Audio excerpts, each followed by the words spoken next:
traveler, running faster, warrior is born, battle to be won, past, trauma, future, hurt. I'm a child of the dirt and I'm ready to give birth, planting a dream, panting I breathe, running towards the future with a handful of seeds, stronger than greed, I am stronger than hate. I stand under the shades of trees planted so long ago, a product of ancestral love.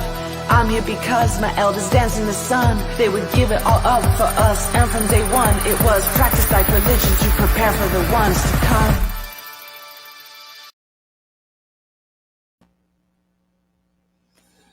Hi everyone, this is Gina Jackson. Uhagani, Nia Narad Binyan. I am Western Shoshone from Northern Nevada, and I am the co-CEO and co-founder of the Return to the Heart Foundation. It was a dream that we had came up with. Sarah Eaglehart and Senator Red Dawn Foster dreamed together that we could create a foundation that was created by Native women, for Native women and girls. And one of the things that we're kicking off is our Society Fellows Heart-to-Heart Conversations. It's a weekly series that you'll get to meet our amazing fellows and hear what's on their hearts each week. And so tonight we acknowledge, first of all, the land that we are on. Tonight I am here on the border of the Pyramid Lake Paiute Tribal Reservation. Nearby are the Washishu, the Washoe, and the Nuwa, which is the Shoshone people, my people. And it's so important that we remember the people that we, and the land that we are on, and the people that we are close to. So tonight, I'm excited to share with you and introduce you to Allie Young. Allie Young is a Return to the Heart Society Fellow. She co-founded her own organization called Protect the Sacred, and she's doing amazing work. Every week, it's exciting to hear some of the good stuff that's going on. So, Allie, please join us. Hi, Gina. Hey there. So good to see your face. I miss you so much. I miss you too. And I just want to say, she Allie Young and she Totoni Nashla, Twana Bashina Kadena Dashe, Nat Odina Tachini Dashanella. I am Jeanette from the Navajo Nation, and that's where I am calling in from. And yeah, I'm excited to be here. I'm honored to be one of the Society Fellows, and so excited to be reunited with Gina Jackson, and I just love you so much, and I'm excited to have a conversation with you. Allie and I were together in our previous lives, but I think our lives are intertwined forever now. So, Allie, tell us why you co-founded Protect the Sacred. Well, it started at the beginning of the pandemic, and as you know, the Navajo Nation became the #1 COVID hotspot in this country per capita. And I came home from Los Angeles. I was living there for about 5 years, and where we hung out all the time. And I came back, and my community was being hit hard, and my colleagues, my former colleagues at the Indian Health Service in Shiprock, New Mexico, reached out to me and asked if I could help with communicating to our Native youth about what coronavirus is and the importance of staying home and protecting our people from spreading the virus. And I absolutely jumped in and started having conversations about messaging, creative ways to communicate with our Native youth, and using this largely social media strategy. And from there, kind of took it on my own with Protect the Sacred, which was a hashtag that I started using in those messages to our youth. And then one night emailed Mark Ruffalo, and he responded and said, yeah, what can I do to help? And kind of since then has been a big part of Protect the Sacred and helping us get our messages out, and definitely helped bring awareness and attention to Navajo Nation when we were being hit hard and we needed medical volunteers, we needed COVID relief, from funding to PPE essentials, and just it was incredible to see all of the mutual aid efforts that were popping up throughout Navajo Nation, how we were all coming together to work as a community. Yeah, that's amazing. I love that story, especially having the back of being backed by a superhero. You're a superhero for us too, Yeah. Allie. So what about civic engagement and the Navajo Nation? What kind of work are you doing? Yeah, right now, so we're still doing COVID work because COVID's not gone. It's still here, and we're still being hit hard by the pandemic. Thankfully, because of the mutual aid efforts and the leadership of our Navajo Nation president, Jonathan Nez, we were able to flatten the curve in Navajo Nation. About a month ago, I think, there was a day they do daily reports, and there was one day where they reported 0 new cases, which was amazing to go from being the #1 hotspot to flattening the curve and having 0 cases. But since then, cases are spiking back up, as is the case across the country. Mm-hmm. And definitely keeping that in mind, that the COVID work is not gone, hasn't stopped. But also with civic engagement and getting out the vote, making sure there's still that direct connection to COVID and how our communities are disproportionately impacted by COVID-19. And how keeping in mind that the federal government,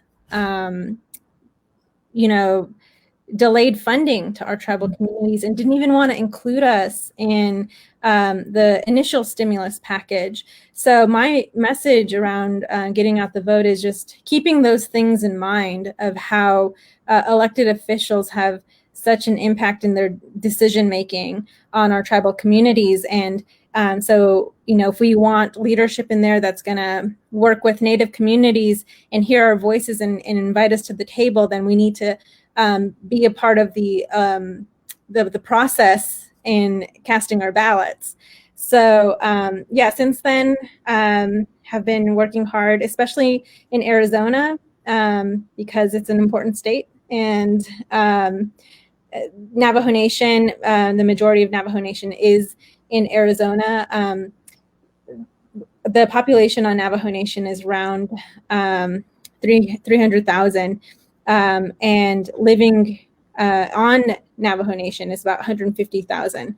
So about half of our population, tribal members or citizens, live on Navajo Nation. So it's really important for all of us to get out and vote. Great. And what kind of outreach have you done in the communities? We've done some food distribution sites with our Navajo Nation president, who's been a great partner to protect the sacred. Also CORE, which is Sean Penn's and Ann Lee's organization. And they set up an office here in Navajo Nation, so they've been awesome to work with. And World Central Kitchen.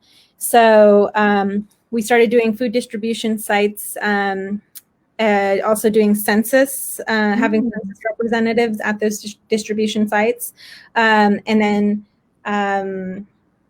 voter registration. And then recently we just partnered with When We All Vote. So we did that. Another sort of outreach that we did was hosting and putting on Facebook Live with Mark Hamill, Mark Ruffalo, Paul Rudd, and worked with Disney, and they were awesome to digitize the Navajo dubbed version of Star Wars episode 4. I was like, oh my God, I'm forgetting. That happened maybe 3 weeks ago, and it was awesome to have that conversation around voting and engaging our Native youth, and then wrapping up the conversation with, inviting the public to stream the Navajo dubbed version of Star Wars. And then since then, last week had our first ride to the polls, which is a horse trail ride to cast our ballots at an early voting site. So yeah, and we're doing another one tomorrow in Holbrook, Arizona. So the early voting sites have been open for a period of time in certain areas of the reservation. So Kayenta, we had ours on the last day that one was open, which was October 20th. Right now, I think the only place that's in Navajo County that's open still is Holbrook, Navajo County Recorder's Office. So Holbrook's technically not on the reservation, but it's just right outside, and that's where we're heading tomorrow. Yeah, that's great. I didn't realize there were more than one ride to the polls. And the ride to the polls has recently caught national attention, including a wink from Michelle Obama. So that must have been pretty exciting. Yeah, it was crazy. The night before she posted the photo, I got an email from the folks we've been working with at When We All Vote, and they were like, Mrs. Obama would like to share your photo, and we're just emailing, like, does she have permission? And I was like, you never have to ask me that. She'll always have permission. And yeah, it was awesome. It was really cool to see that. I mean, first When We All Vote posted the photos on their account, and then I had posted my own on my Instagram, but I guess or I don't know how it worked. I guess I posted mine, and then When We All Vote shared it to their story. And then I think that's how Mrs. Obama saw the post. And then, I woke up and, you get your notifications and who's liking your stuff. And it said Michelle Obama liked my post. And I was like, wow, it's like Christmas morning. I can just hear you scream. I love her too. She's just like an all-time hero of mine. So I don't normally freak out and fangirl over people, but maybe I do, but secretly, with Michelle Obama, I did squeal. So tell us about the story of why riding to the polls. Yeah, well, riding to the polls so horses, we revere horses in Diné culture, but I think in a lot of cultures across Indian country. And there's something about that horse spirit, the spirit of the horse, and what we call horse medicine. And the spirit of the horse is like a warrior spirit, and that's how we revere them in Navajo. We even have ceremonies with horses. We have ceremonies where we actually butcher horses. And that only happens when either a family or a community is severely sick. And so we take in the horse meat, and when we butcher the horse and have a whole ceremony around it, and eat that meat, where it's for strength, and it's for healing, and it's for restoring that balance, which also in a horse ride, that's what mounting a horse and being in rhythm with the horse represents. When that happens, you become almost one with the horse and the spirit, and you kind of bring that spirit within you. That sort of, you think about a horse, and a horse is strong. A horse is resilient. A horse knows every curve and crevice of Mother Earth, and is that, has this deep connection to Mother Earth. So when we're one with the horse spirit, we're also reconnecting to Mother Earth. And I felt it was important for us to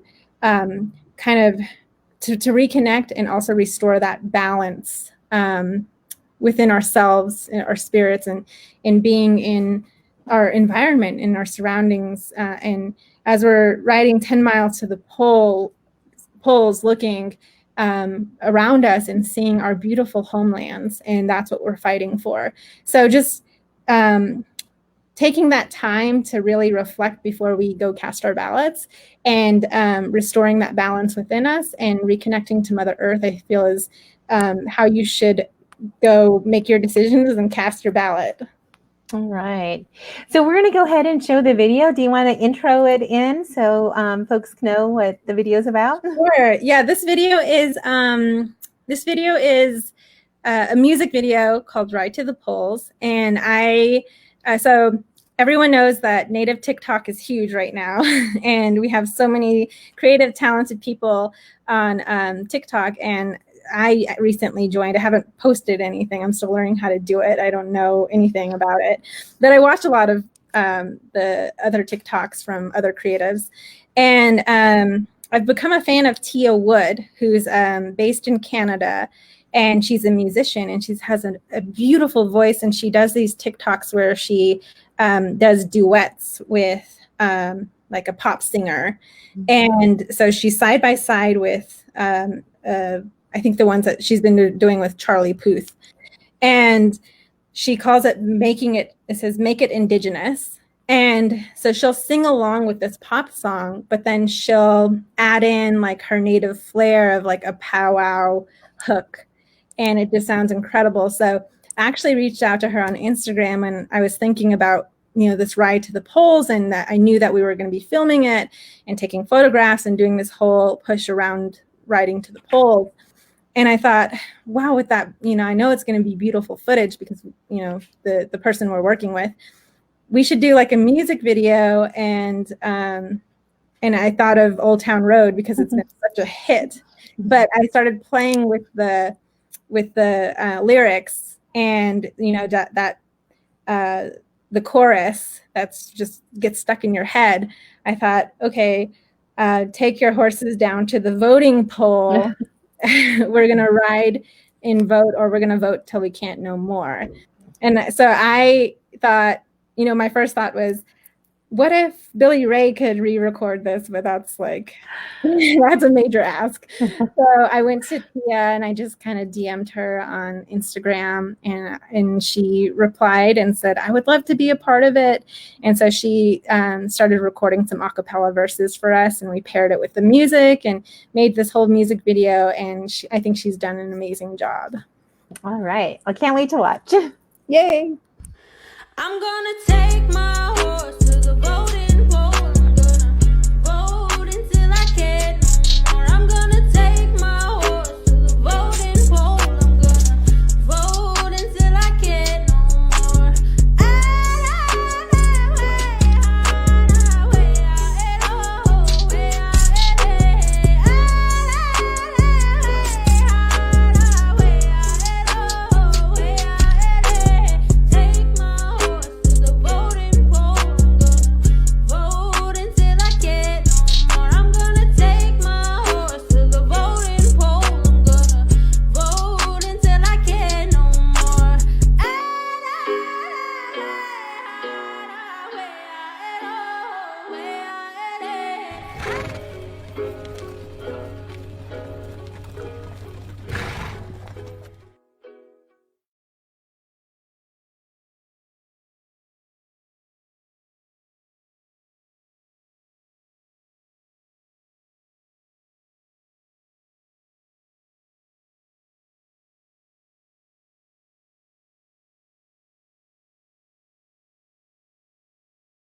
That was amazing. I love it.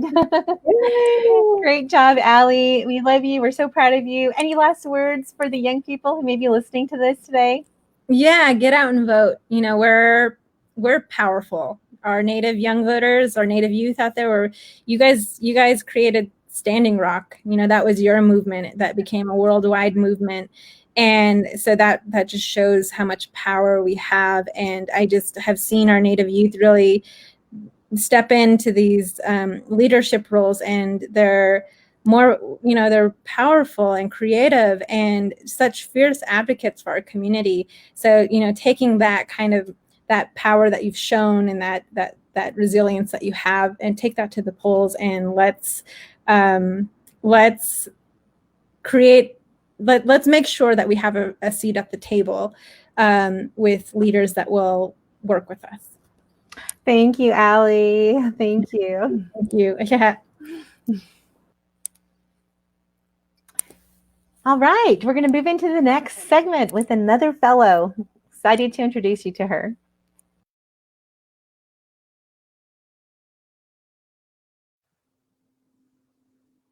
Hi, Morningstar. I'm so glad you're able to join us today for Return to the Hearts, heart-to-heart live stream conversations. As one of the Society Fellows for Return to the Heart, we're so proud of your accomplishments and your advocacy work that you do in your community, and even on a larger scale, you are an inspiration.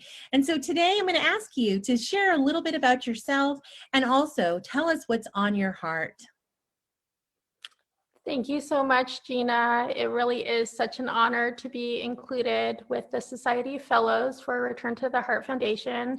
It's so great to be able to work with you and with Sarah, and the rest of the fellows are just so amazing in all that they do. As you mentioned, my name is Morningstar Gali. I am Ajumawi Band of Pitt River. My tribe is located in northeastern California. And so thank you for having me on for the Heart to Heart series today. Okay, so I know that environmental issues are very near and dear to your heart, but one issue that's really relevant and current right now is dam removal. Can you tell us a little bit about that, specifically in California? Sure, dam removal is very significant to our tribes here in Northern California.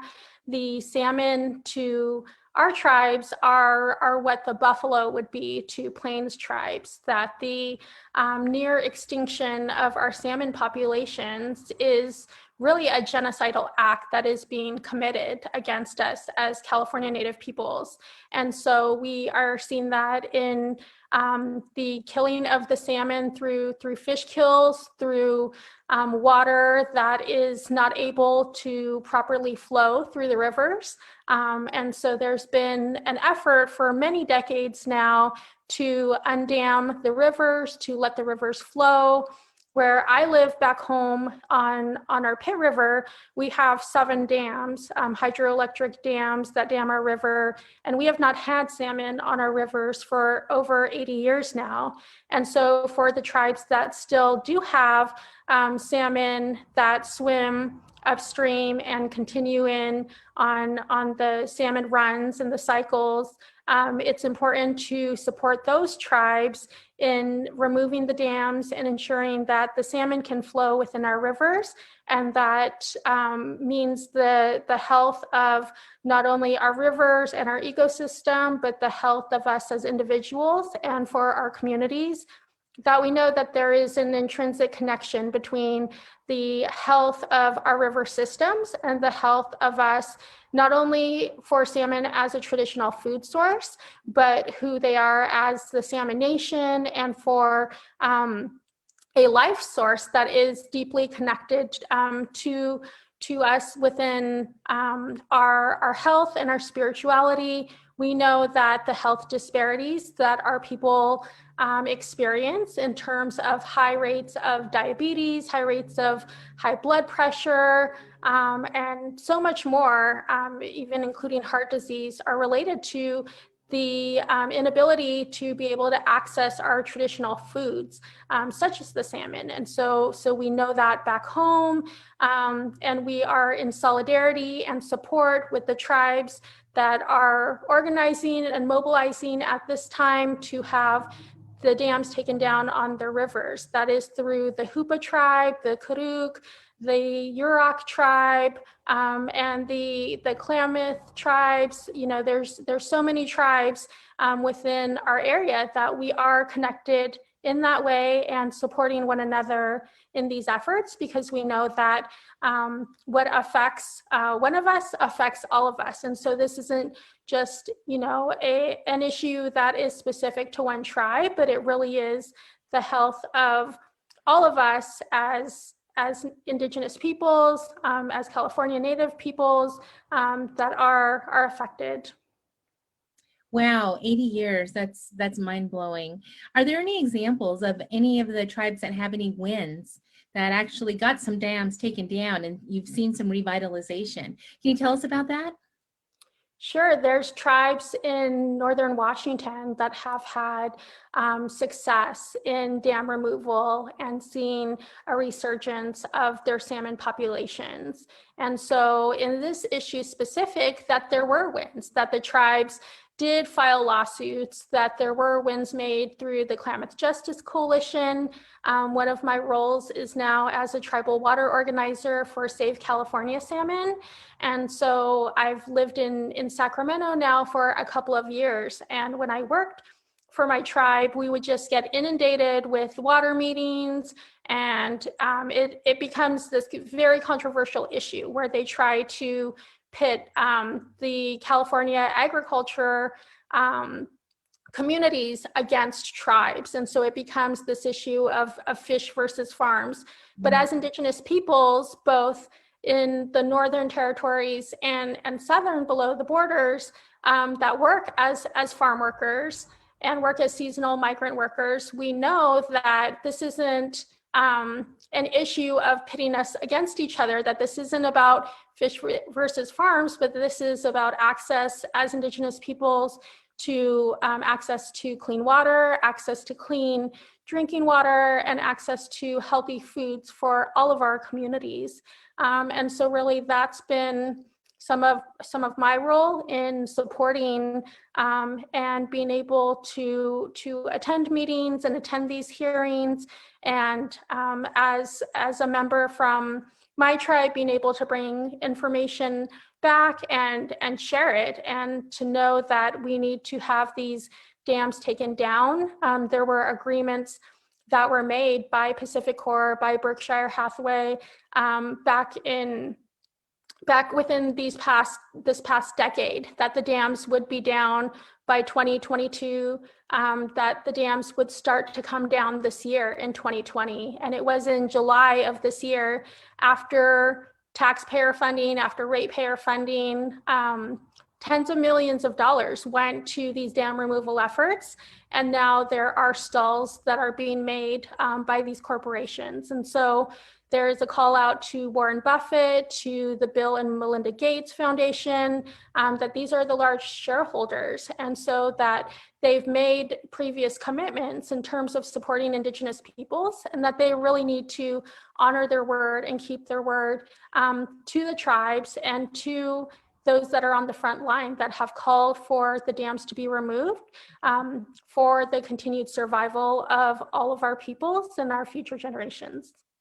Yeah, wow. That's really something. I think a lot of times folks aren't really seeing the whole picture. As Native people, we see things in a holistic way and see that certain things affect us, and not just affect certain tribes, but all of us. And we're so done with broken promises. So if somebody's listening to this today and they really want to learn more, what are some ways that they can learn more of how they can be an advocate for salmon protection and bringing down dams to revitalize the tribal communities that rely upon these waters?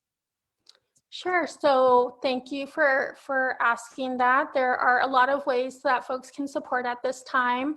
We are using the hashtag of Undam the Klamath and hashtag Free Our Rivers. And so through Save California Salmon, we have social media pages. The website is californiasalmon.org, but you can just type in Save California Salmon to your Twitter, Instagram, or Facebook pages. Tomorrow we actually have an all-day event that's being hosted through Humboldt State University, through the Native American Studies Department and Save California Salmon.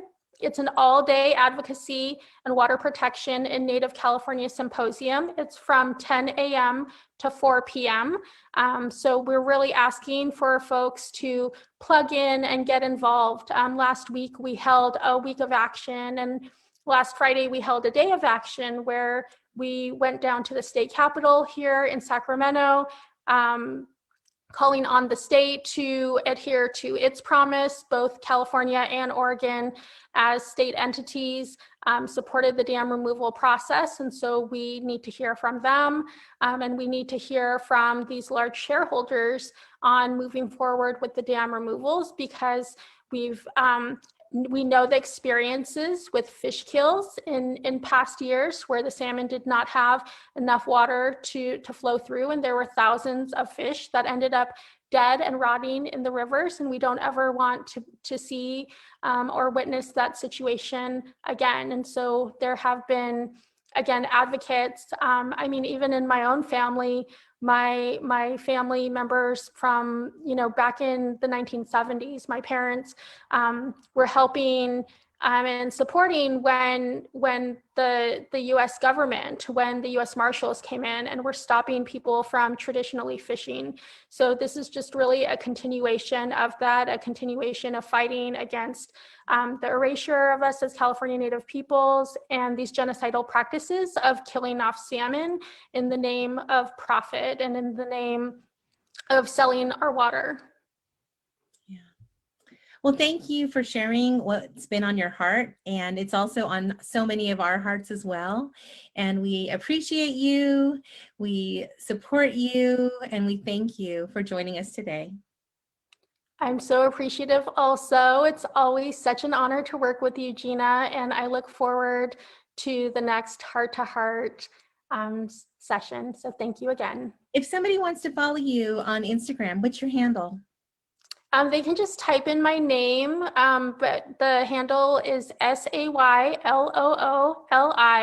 and then on Twitter it's SAAYLOOLI, and then just Facebook under Morningstar Gali. So thank you again. All right. Thank you. Bye-bye. Bye.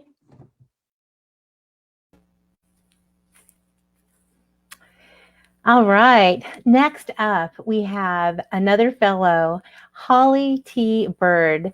She is San Felipe Pueblo. She is an attorney, a tribal judge, and an activist for Indigenous people and also for Mother Earth. She, after providing services for as a civil ground coordinator and co-ED for Water Protector Legal Collective, she's now the co-ED of Title Track, a Michigan nonprofit organization dedicated to youth, racial equity, and water.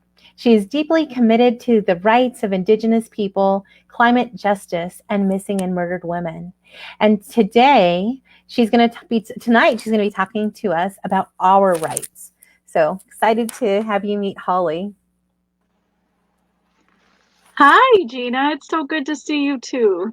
Oh, fabulous. I'm so glad you're here to teach us our rights. We need to know this stuff. I enjoy putting on my attorney hat, for our people whenever I can. So I'd love to introduce myself. I'm Shaskawasakway and Dishnakaz, Nimki and Dodom, Traverse City and Donjaba, San Felipe Pueblo and Donjaba.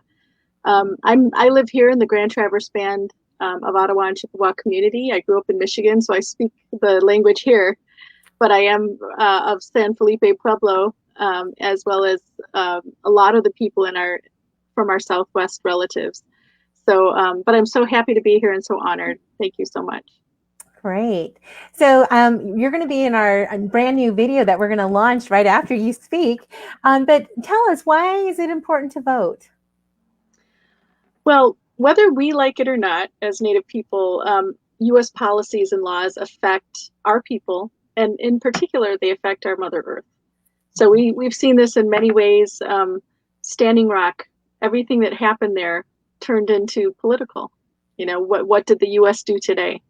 And so it's really important for us to be involved in that process, even if we don't like it, even if for some reason we feel that process feels like colonization to us. We still need to participate in order to have a seat at the table. And as one of my friends, Dallas Goldtooth, said, he loves the idea of being able to pick his opponent.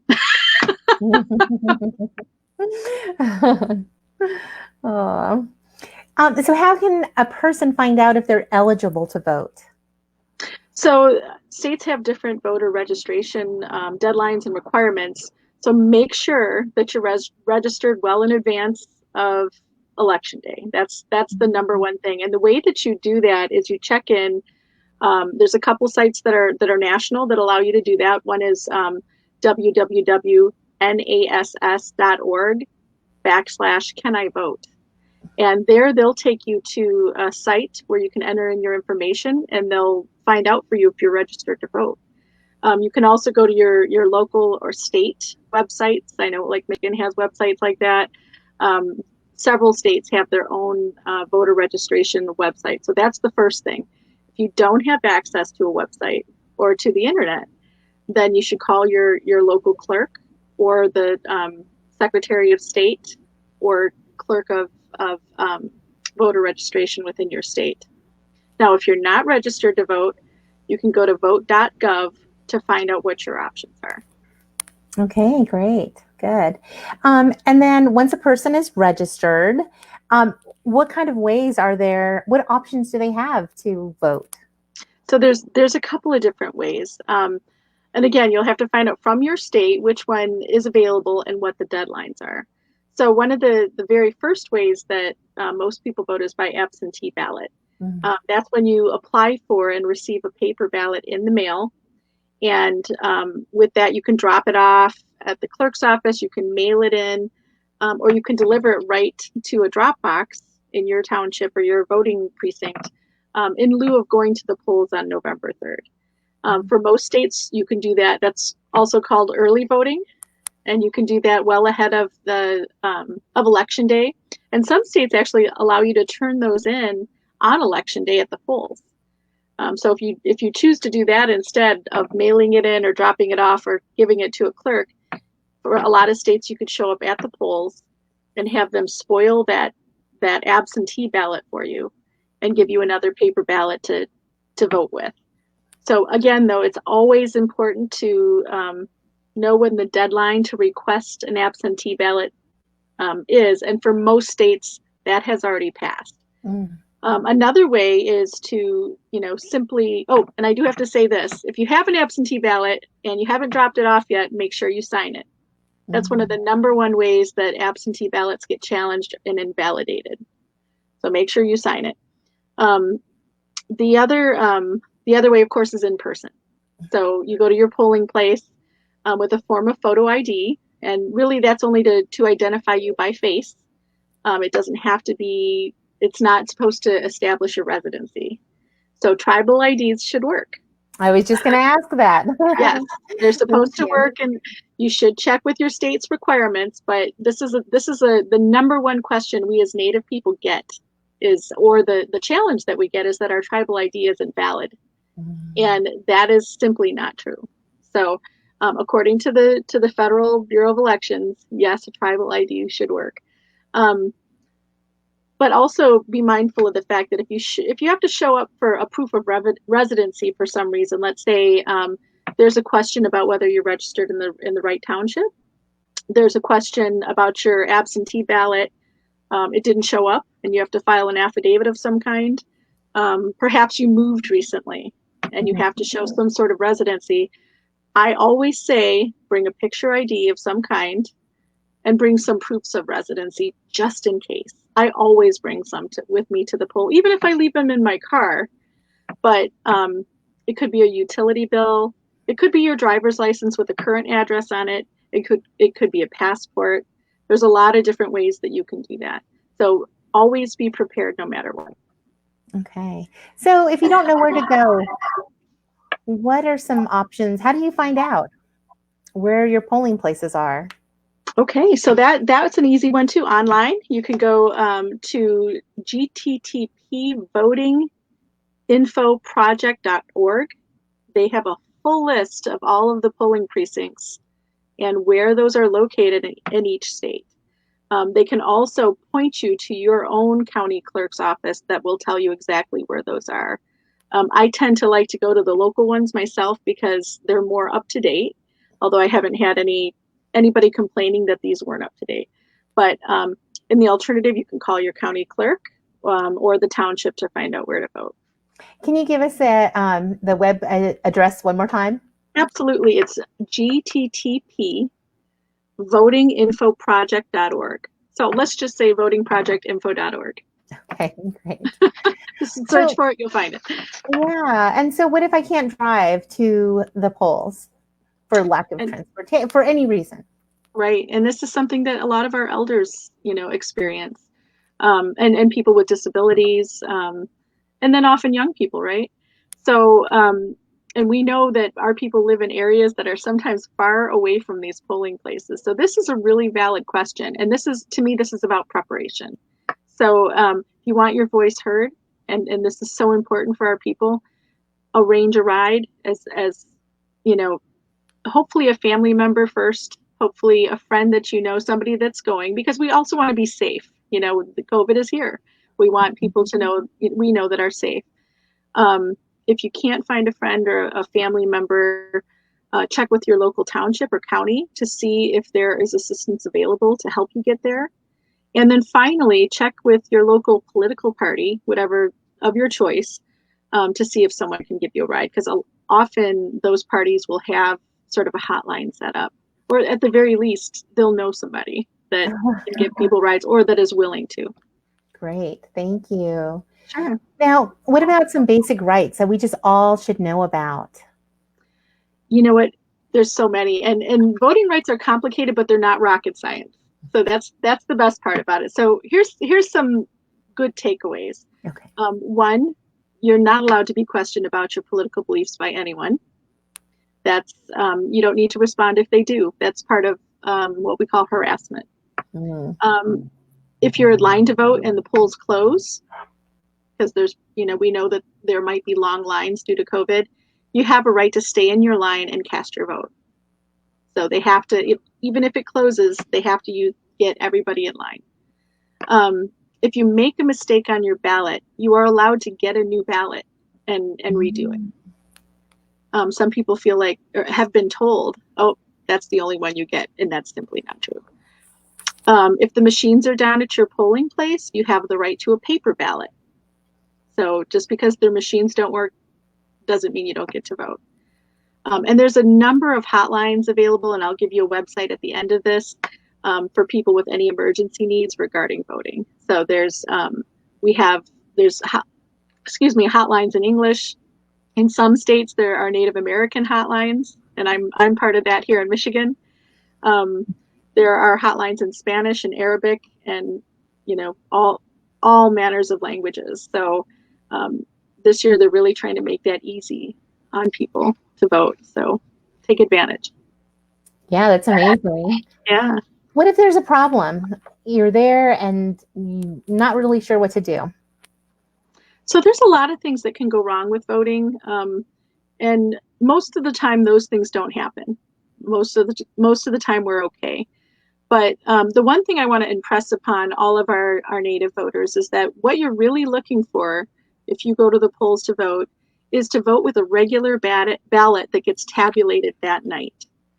Anytime you get a ballot that's challenged, anytime that someone marks your ballot or tells you you have to have a provisional ballot, that's where you should immediately stop, drop, and roll. And what I mean by that is look for a poll watcher and kind of make them aware of the situation, because a lot of times when you go to the polls, you'll see poll challengers and poll watchers, and the poll watchers are usually the ones that are sort of there to make sure that people aren't doing things the wrong way and may advocate for you. They're not allowed to talk to you, though.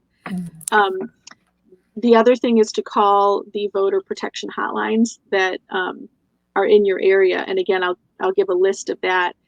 Call them right away and say, what should I do? And more than likely, there will be someone available to walk you through that and help you advocate for yourself.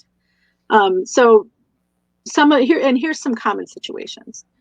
So you go up to the polls and one of the workers says, you're not on the list of registered voters. What do you do?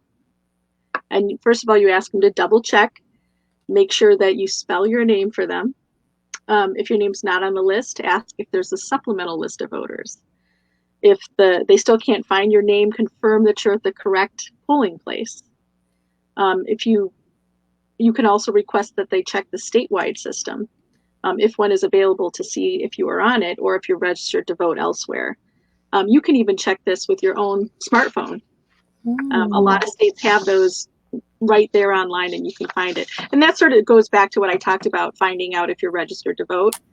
You should do this way ahead of time. So in some places, if your name isn't on their list, you can actually pull up what the state has and show it to them on your phone, and they have to let you vote. Okay. So, and if they don't have access to that statewide system, then call the election office, call a 1-866-OUR-VOTE. That's a voter protection hotline. There's a lot of things that can happen if you find you're registered at a different location, and this happens a lot to people who have just moved. There's certain deadlines that people need to fall into to be able to vote within the precinct they just moved into. Quite often you have to go back to that old polling spot in order to vote. And if you can't, they'll give you a provisional ballot, which you often have to cure by turning in information to that county clerk within a certain number of days to show that you actually live there. So there's a lot of different things that can happen, but rest assured there are hotlines out there that can help people on the spot. And that's the important thing to know. Don't let anybody keep you from voting. Yeah. What about intimidation or harassment? What does that look like? So, unfortunately, this is kind of a hot topic this year. We know that politics in this country have reached sort of these real divisive levels in this past couple of years. And a lot of people are afraid that they're going to go to the polls and be harassed or intimidated. I know here in Michigan, we've had this whole militia thing going on where armed militia have threatened to show up at polls or, have shown up at our state capitol. And so there's a number of people that are afraid of that. But what's important to know as far as that's concerned is that it is a federal crime to intimidate, harass, or try to coerce any other person for the purpose of interfering with their right to vote. And that includes electioneering. Hardcore, we call it the hardcore electioneering. You better vote this way or else. And that is against the law and should be immediately reported, not just to the election workers, but also to law enforcement. And that can also include just aggressively questioning a voter about their citizenship, their criminal records, their qualifications to vote. Sometimes we see this with election workers, unfortunately. That's illegal. Falsely representing oneself as an election official is illegal. Displaying false or misleading signs about voter fraud and related criminal penalties, that's considered to be harassment. And one that we see often is the harassment of non-English speakers and voters of color. And all of it is a federal crime. So people need to speak up for themselves when that happens, let people know it's happening. The other thing we need to know, and these are for people in particular who, have either disabilities or have a hard time speaking English, you do not need to speak English to vote. That is not a requirement in any state. You do not need to pass a test to vote in any state. And some states don't even require you to present photo identification. So it's good to know what happens in your state. But, I just want to remind people, please don't let this happen to you. Don't let anybody take your vote away. There's resources there to help you. Wow, that's a lot of information. It is. And I have pages more, but, we only have so much time. Yeah. So can you share with us some of the resources that you had mentioned before? So folks can get out a paper and pen or use their smartphone and take down some important numbers and resources that might be helpful to them. Absolutely. So the one site that I want to point you to, and there are resources there I don't want to forget, are people with disabilities or non-English speakers. People can't use disabilities against you in the voting or in the polls. They have to accommodate you, and you're allowed to bring people to help you. So there are hotlines that are specific to people with disabilities. There are also hotlines specific to people who can't speak English. Mm-hmm. So all of this information, though, it can be found on the aclu.org /know your voting rights page. Mm-hmm. And they've done a fantastic job of compiling all of this information. And then the thing that I like about it is that a lot of their sites that they post to and they give you the links to refer back to your own local state. Mm. So you can get the most up-to-date information. That's awesome. Thank you, Holly, so much. Yes. Any final words to the masses out there? Well, I'm so thankful that you're here. I'm so thankful that you're listening tonight, because every person that's been here tonight, every one of my fellow sisters, Gina, has had something really important to say. And our voice as Native people is really needed at this time. It's really needed, not just for us, but for everybody, particularly where we have an environment that we need to take care of. So we have women and children that need to be taken care of. We have sick relatives that need to be taken care of. So please use your voice. Don't be harassed or scared or deterred from voting because you don't have information. It's all here for you. And there's plenty of people that are willing to help and ready to help you. So go out and vote, and let's do this. All right. Thank you, Holly. Thank you so much for joining us. We appreciate your wisdom and your insight and preparing us and caring for us so we know our rights. So have a wonderful night, and thank you. All right. You too. Thank you. All right. Well, next up, we're going to premiere our brand new GoTV video featuring our fellows. So we do know that tribal sovereignty is at stake in this upcoming election. And the Return to the Heart Society Fellows program connects people with resources to Native women for activism, their advocates, the artists and entrepreneurs who are making a difference.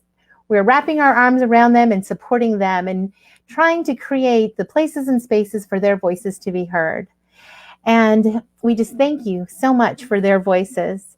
We also thank our partners in Sisters Rising, which is a coalition with We Stand United and Justice for Migrant Women.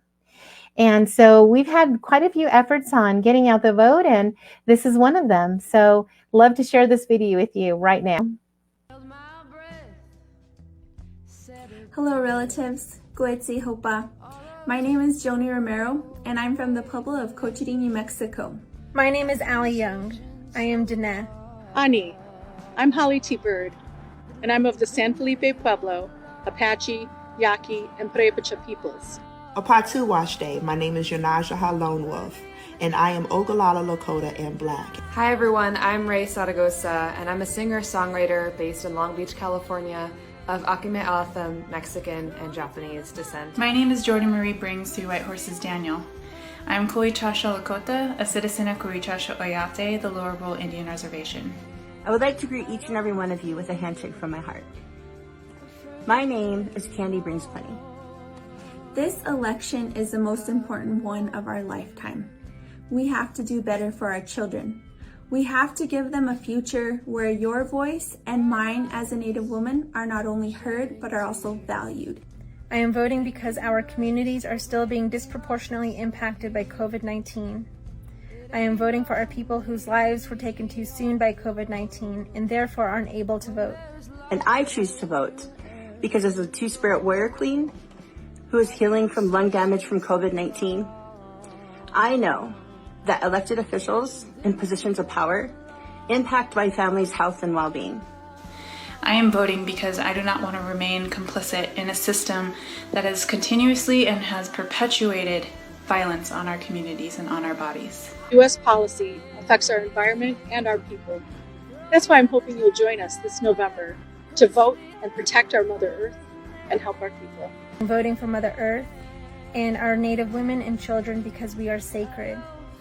I am voting because my ancestors worked so hard for me to have a say in my future. I vote in their honor. And I am voting because this country needs to know that our voices matter as Indigenous people. Our vote is our voice. We are key to restoring beauty and balance in the democracy that originated from us. Vote now, vote strong. Miigwech.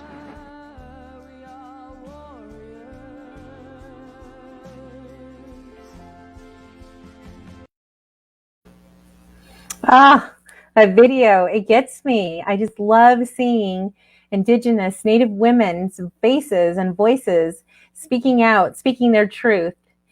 So I'm going to ask you if you will share this new video. We have just days before the election, and we're trying to reach everyone. And you'll find the video posted on returntotheheart.org. You'll find it posted on Return to the Heart's Instagram, Facebook, and Twitter. So look for it in the next day, and please share widely. Help our voices be heard.